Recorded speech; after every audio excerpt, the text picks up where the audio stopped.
أعوذ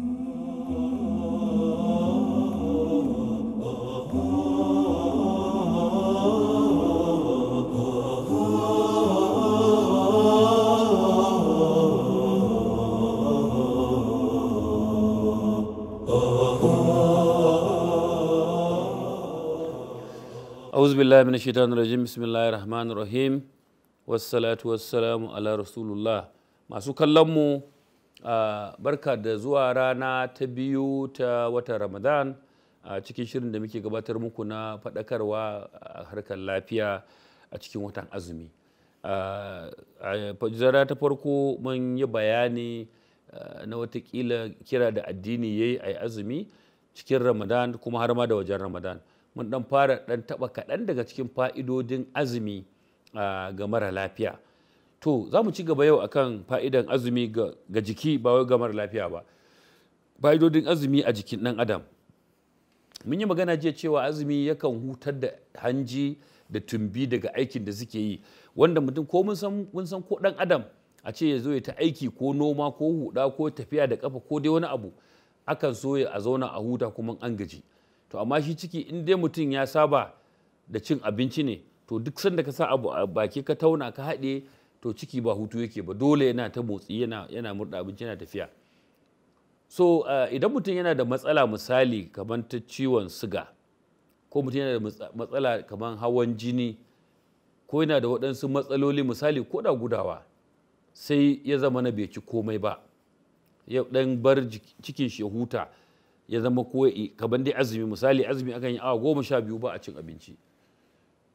To in mutum yana ciwon suga zai ga cewa control din sugansa ya gyaru, ya dan fida, ba wai warkewa za ta yi ba amma zai fida. Kuma duk waɗanda suke da ciwon suga za su faɗa muku cewa idan watan azumin Ramadan ya tsaya, su ma akan ce musu sai sun rage maganin da suke sha na ciwon suga. Ashe kuwa akwai fa'ida in dai da mutum yana shan magani mai nauyi kaza, ko kuma wataƙila yawan kayan magani kaza, sai Ramadan ya tsaya sai ya dawo aka ce ko ba shan ɗaya ko rabi misali, to yana kyautata yadda siga ɗin take a jikin ɗan adam yana ciwon siga. Hawan jini shi ma yakan gyaru fiye da yadda a ce lokacin da ba azumi. Menene dalili? Shi hawan jini dama ciwo ne wanda zuciya za ta buga jini ya tafi da ƙarfi ya je ya shiga ta hanyar jini ya zagaye jiki. To sai zamana cewa wannan bugun da za ta yi tafi ɗin, akwai yanayi na rayuwa da yake kawo irin wannan shi ma.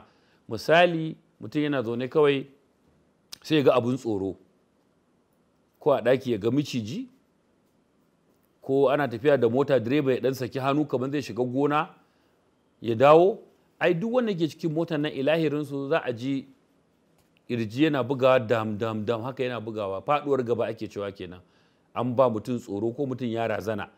To wannan abin da yake faruwa yana da alaƙa da jini ya hau ya wuce kima.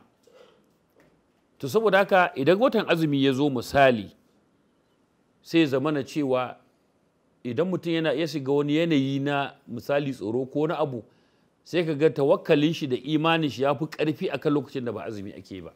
Dan lokacin watan azumi mutum bai ci abinci ba, kuma an dai matsa dai kusa dai da addini haka misali an ɗauki abin nan komai ba komai bane a riƙe, to za a ga mutum bai cika razana wataƙila in abu ya zo ba. Dan dama tsoro shi yake haifar da duk wani abu da ake razanar da mutum.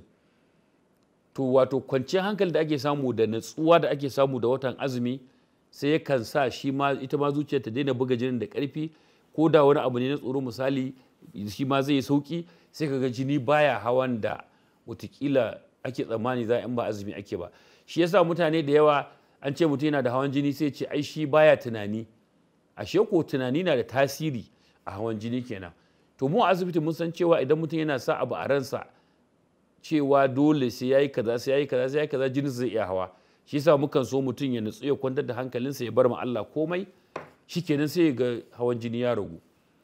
To da azumi shi ma wannan ana samu ya ragu saboda kowa ya haƙura ya koma ga Allah. Fa'ida na biyu kenan.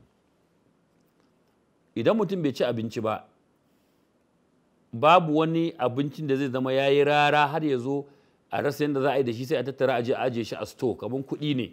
mutum yana samun kuɗi sai ya zama na kuɗin da yake samu ya wuce abin da yake bukata a kullum, sai ya fara asusu.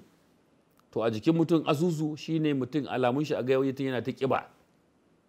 To ita ƙiba tana zuwa ne idan mutum hankalinsa yana kwance misali kuma yana cin abinci excess. To idan mutum yana yawan azumi za a ga ƙiban nan ta ragu, kuma raguwan ƙiba yana da fa'ida sosai a harkar lafiya ta jikin ɗan adam. Masu kallon mu mun gangaro bayani a wannan rana ta biyu ta watan Ramadan, amma lokaci yayi, za mu dakata a nan. Gobe insha Allahu za mu ɗora mu ci gaba a inda muka tsaya. Wassalamu alaikum wa rahmatullahi ta'ala wa barakatuh.